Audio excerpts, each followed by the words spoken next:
The desert wind carried whispers of history as two of the world's most influential young leaders stood side by side, gazing at ancient stones that had witnessed the rise and fall of civilizations.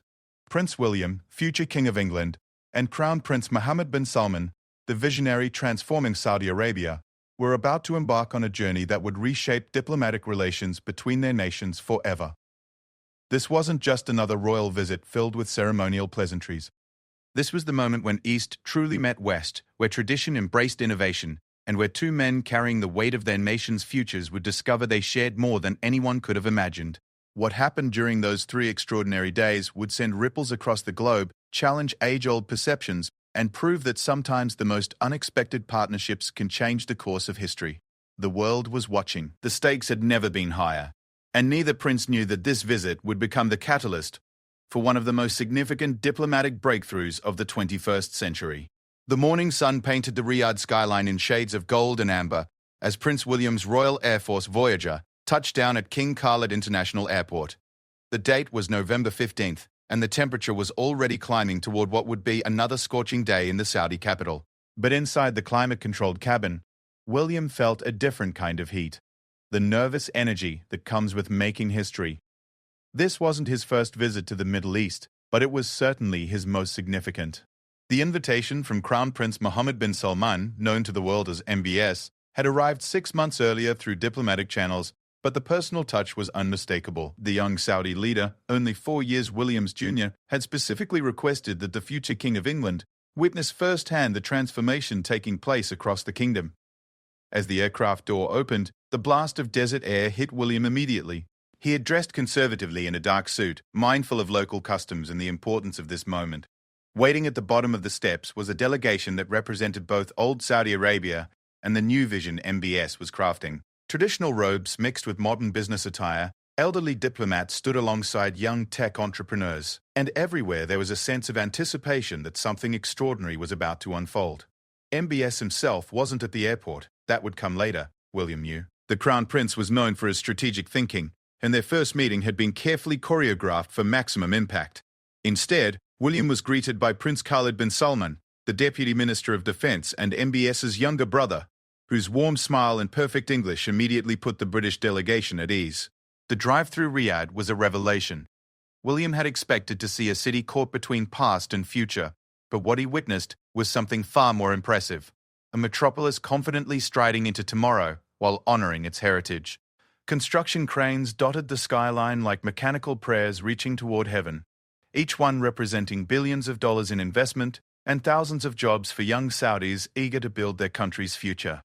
Prince Khalid served as an enthusiastic tour guide, pointing out landmarks both ancient and ultra-modern. "That's the King Abdulaziz Historical Center," he explained as they passed a stunning complex that seamlessly blended traditional Islamic architecture with cutting-edge design. "My brother believes we cannot move forward without understanding where we came from. Every Saudi child should know their history, but they should also dream of reaching the stars." The convoy made its way through districts that told the story of Saudi Arabia's rapid transformation.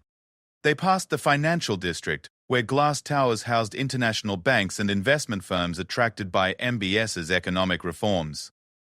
Young Saudi women, many of them unveiled and dressed in contemporary business attire, walked confidently alongside their male colleagues, a sight that would have been impossible just a few years earlier. William noticed everything. The energy in the streets was palpable, different from the quiet conservatism he had expected. Street art decorated walls with messages of hope and progress, written in both Arabic and English. Coffee shops bustled with young entrepreneurs hunched over laptops, their animated discussions punctuated by the rich aroma of Arabian coffee and the soft chimes of smartphone notifications. "The prince wants you to see this first," Khalid explained as they approached their initial destination. "Before you see the grand projects, the megacities, and the futuristic plans, he wants you to understand that real change starts with people believing in possibility."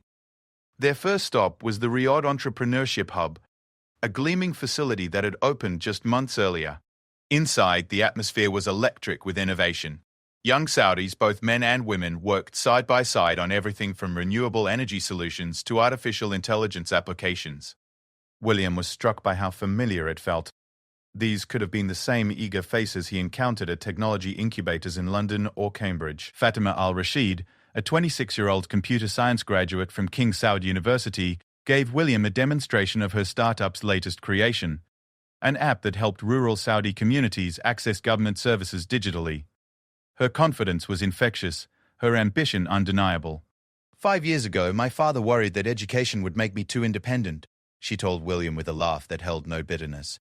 Now he brags to his friends that his daughter is building the future of Saudi Arabia. These were the stories that MBS wanted William to hear before they met. Real people whose lives had been transformed by policies that many outside observers had dismissed as mere window dressing.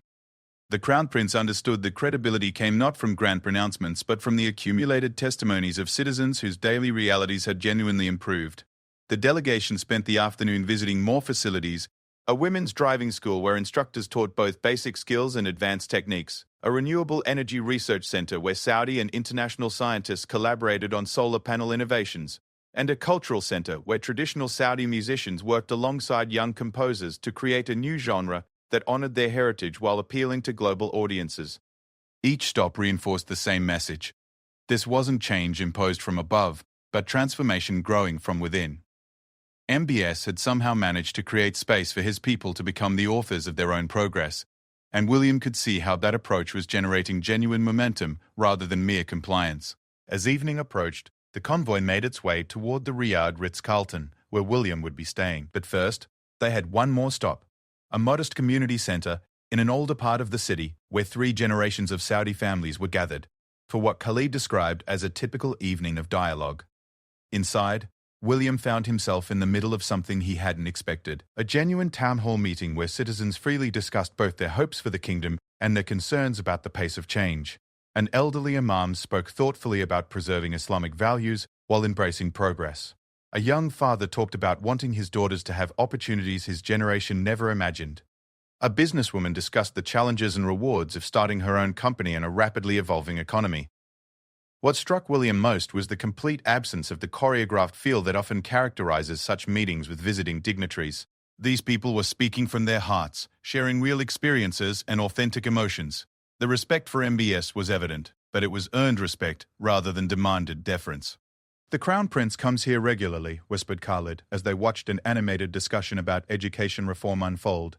"He says that leaders who stop listening to their people have already failed, even if they don't know it yet." As the evening wound down, William reflected on what he had witnessed. This wasn't the Saudi Arabia he had been briefed to expect. The transformation was deeper, more organic, and more hopeful than anything he had imagined. Young Saudis weren't just adapting to change, they were driving it, owning it, and making it uniquely their own. The drive to the Ritz-Carlton took them past the King Abdullah Financial District, its towers illuminated against the night sky like beacons of progress. William realized that everything he had seen today had been prologue, preparation for tomorrow's main event, his first face-to-face meeting with the man orchestrating this remarkable transformation. MBS remained an enigma to much of the world, praised by some as a visionary reformer and criticized by others as an ambitious prince accumulating power. Tomorrow, William would begin to form his own judgment. But already, after just one day in the kingdom, he understood that, whatever else might be said about Mohammed bin Salman, the man was presiding over changes that were touching the lives of millions of Saudis in profound and positive ways. As he settled into his suite overlooking the sparkling cityscape, William prepared for what promised to be one of the most significant diplomatic encounters of his career. The stakes were enormous, not just for British-Saudi relations, but for the future of the Middle East itself. Tomorrow would bring their first meeting, and with it the beginning of a partnership that neither prince could yet fully imagine. Outside his window, Riyadh hummed with the energy of a nation in transition, and William fell asleep to the sound of progress itself. Dawn broke over Riyadh with a call to prayer echoing across the city, a reminder that even as Saudi Arabia raced toward the future, its spiritual roots remained deep and unshakable. Prince William had slept surprisingly well despite the magnitude of what lay ahead. Today would bring his first meeting with Crown Prince Mohammed bin Salman, and both men understood that the conversations they were about to have could reshape the relationship between their nations for generations to come. The morning began with a helicopter flight that revealed the true scope of MBS's ambitions for his country. As the aircraft lifted off from the hotel's helipad, William found himself looking down at a city that seemed to be reinventing itself in real time. Construction sites stretched to the horizon, each representing billions of dollars in investment and thousands of jobs for young Saudis eager to build their nation's future. Prince Khalid, who was again serving as William's guide, pointed toward a massive development rising from what had been empty desert just years before. "Neom," he said with obvious pride. "My brother's vision of what a 21st century city should look like. Sustainable, connected, and designed to attract the world's brightest minds. Portion -1-4. From the air, the scale was breathtaking. Solar farms sparkled like metallic lakes in the desert sun. Wind turbines stood in perfect formations, their blades turning lazily in the morning breeze. Construction vehicles moved like ants across the landscape, each one guided by GPS and artificial intelligence to maximize efficiency while minimizing environmental impact. But it was the next sight that truly took William's breath away. As the helicopter crested a ridge, the ancient ruins of Diriyah spread out below them like a history book written in stone and clay. This was where the Saudi story began, where the first Saudi state was founded in 1744, and where MBS had chosen to meet the future King of England. The symbolism was unmistakable. Here, where his ancestors had first united the disparate tribes of the Arabian Peninsula, the Crown Prince would discuss his plans for uniting his nation's future with the broader world. The past and future were about to meet in the most dramatic way possible. The helicopter touched down on a landing pad that had been constructed with characteristic Saudi efficiency, perfectly level, completely dust-free, and positioned to offer the most spectacular view of the archaeological site. William could see that every detail had been planned with care, not for show but to create the right atmosphere for the momentous conversations ahead. MBS was waiting. Crown Prince Mohammed bin Salman cut an impressive figure as he walked towards William's helicopter. Tall and confident, dressed in traditional white thobe but carrying himself with the bearing of someone completely comfortable in any setting. He represented everything his country was becoming, rooted in tradition but unafraid of change. The two men approached each other across the ancient stones, and William was struck by the intensity of MBS's gaze. These were the eyes of someone who saw the world not as it was, but as it could become. When they shook hands, the grip was firm without being aggressive, confident without being arrogant. "Your Royal Highness," MBS said in excellent English, "welcome to where Saudi Arabia began, and to where I believe our nation's partnership can truly begin as well." Their first conversation took place in a tent that had been erected overlooking the ruins. Not a modern pavilion, but a traditional Bedouin structure that honored the nomadic heritage of the Arabian Peninsula. Inside, the furnishings were simple but elegant, carpets woven by local craftsmen, cushions embroidered with traditional patterns, and a low table set with Arabic coffee and dates. For the first hour, they talked like any two men might who were getting to know each other. MBS asked about William's family, his interests, his perspective on leadership in the modern world. William was impressed by the Crown Prince's genuine curiosity and his obvious intelligence. This wasn't diplomatic small talk, but real conversation between two people who recognized they might have more in common than their different backgrounds suggested. "You know," MBS said as they shared traditional Saudi coffee, "people often ask me why I'm in such a hurry to change things. They say, why not go slower? Why not be more cautious?" He gestured toward the ruins visible through the tent opening. "But I tell them, look at history. The leaders we remember, the ones who actually made a difference, they weren't the cautious ones." William found himself nodding.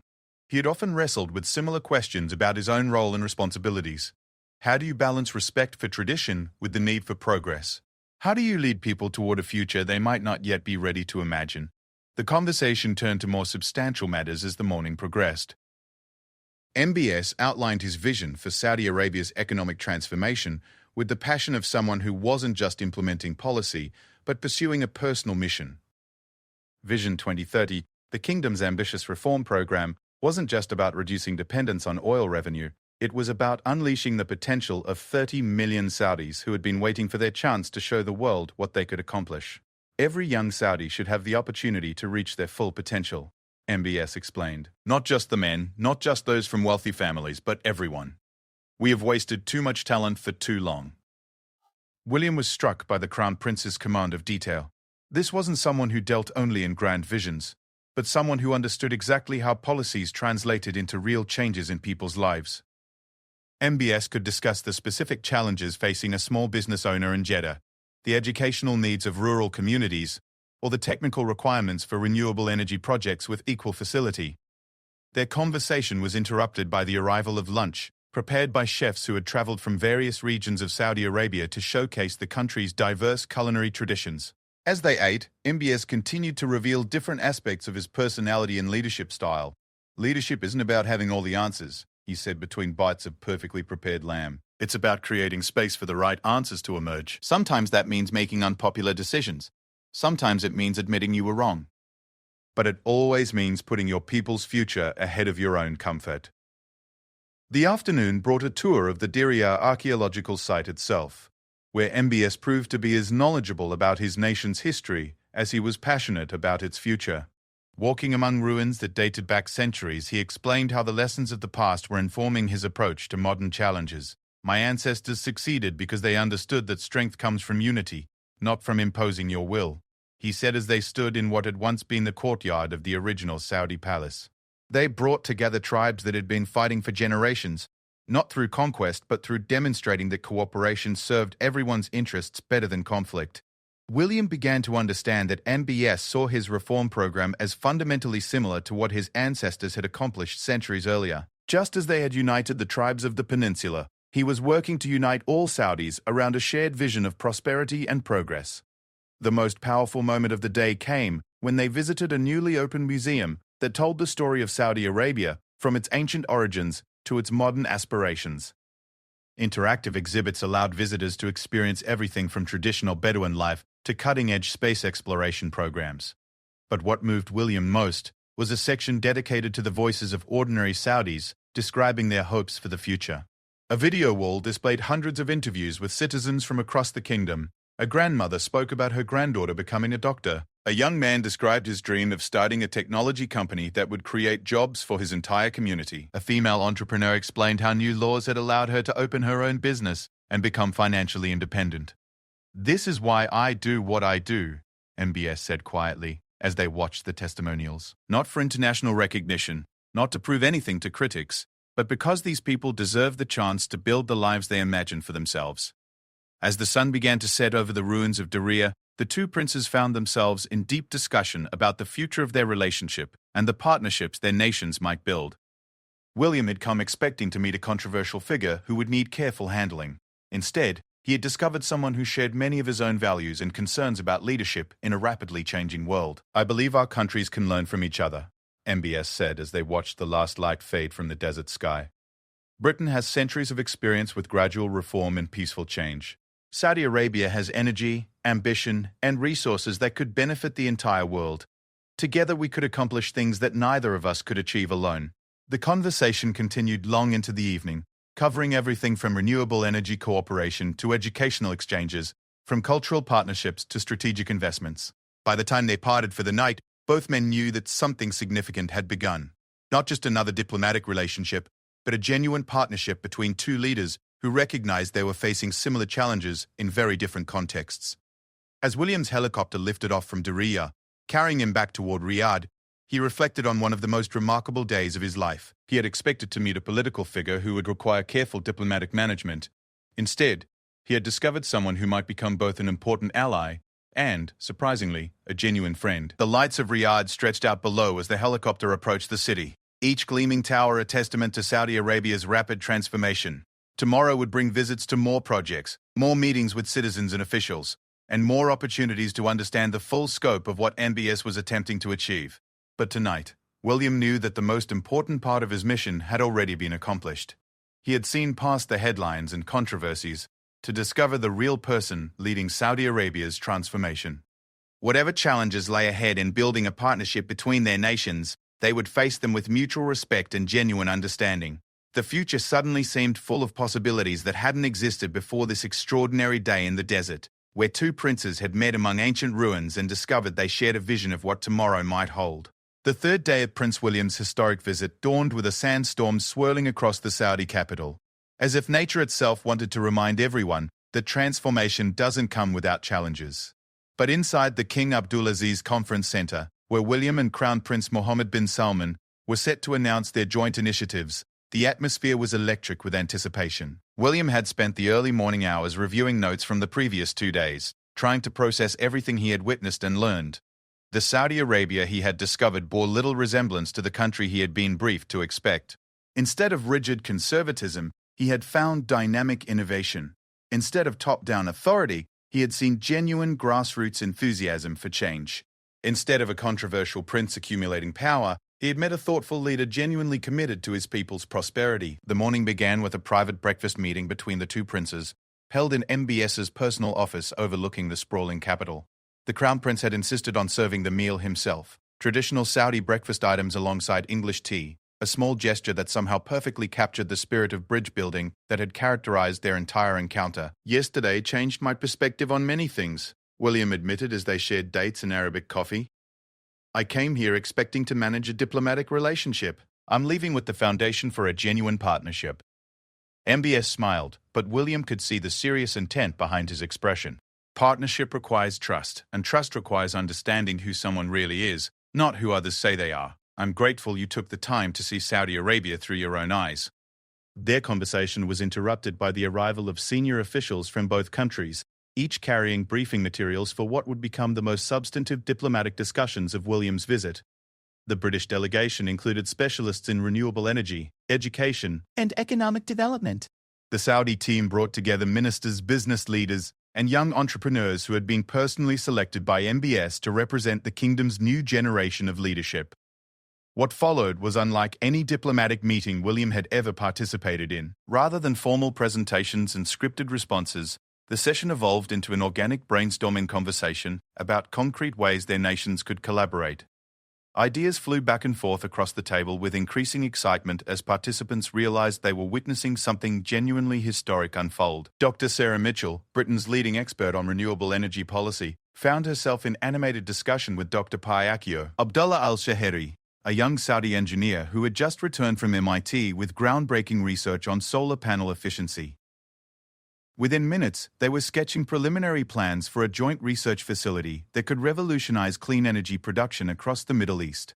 Meanwhile, representatives from British universities were discovering that their Saudi counterparts weren't interested in simply importing foreign educational models. Instead, they wanted to create new approaches that honored Islamic values while preparing students for a globalized economy.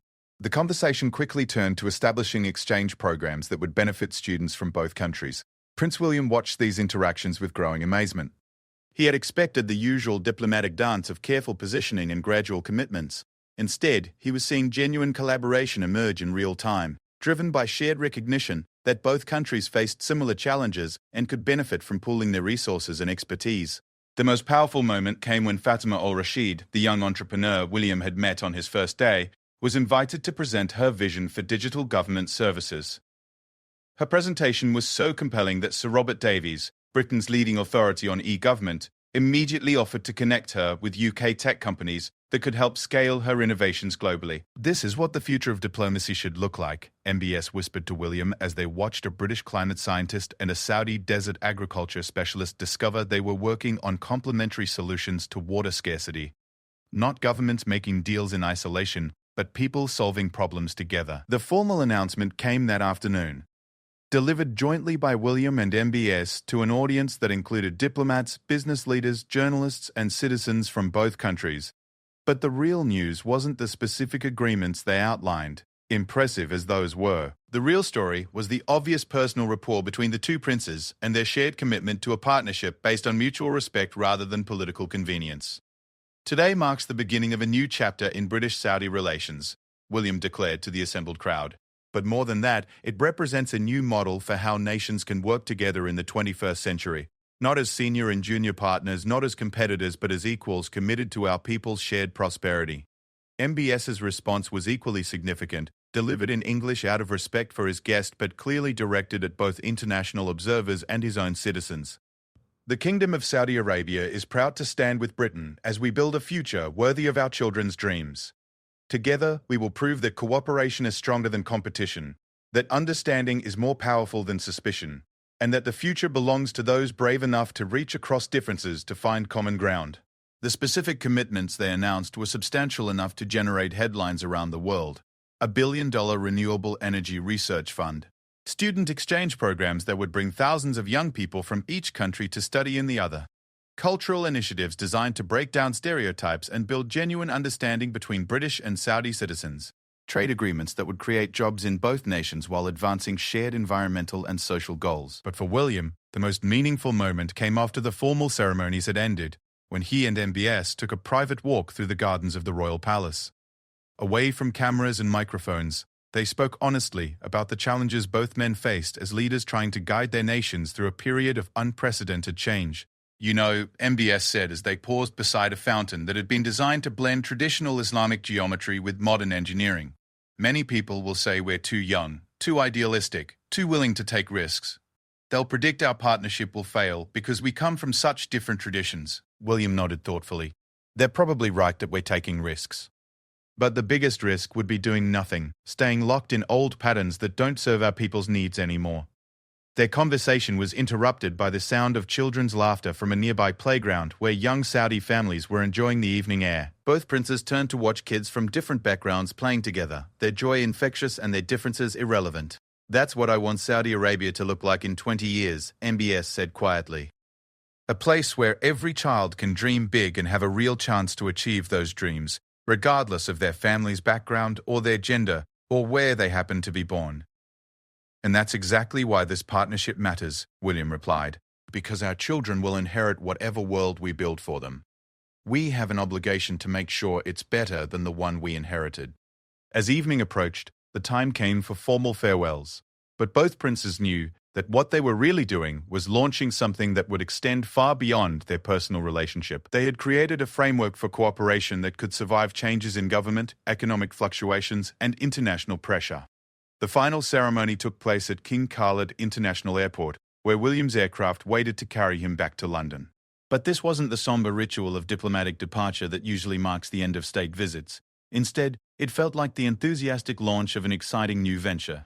MBS had brought representatives from every group William had met during his visit, the entrepreneurs from the technology hub, the students from the universities, the families from the community center, the scientists from the research facilities. Their presence transformed what could have been a formal goodbye into a celebration of new possibilities. This isn't farewell, MBS declared, as the two princes shook hands one final time. This is the beginning of a partnership that will benefit millions of people in both our countries for generations to come. As William's aircraft lifted off from Riyadh, he looked down at the city lights spreading across the desert, like stars scattered across black silk. Somewhere down there, young Saudis were working late in startup offices, dreaming of innovations that would change the world. Students were studying English in preparation for exchange programs that would broaden their horizons beyond anything their parents could have imagined. Families were discussing opportunities that hadn't existed just days before. The flight back to London gave William time to reflect on 3 days that had exceeded his highest expectations. He had arrived expecting to manage a complicated diplomatic relationship with a controversial figure.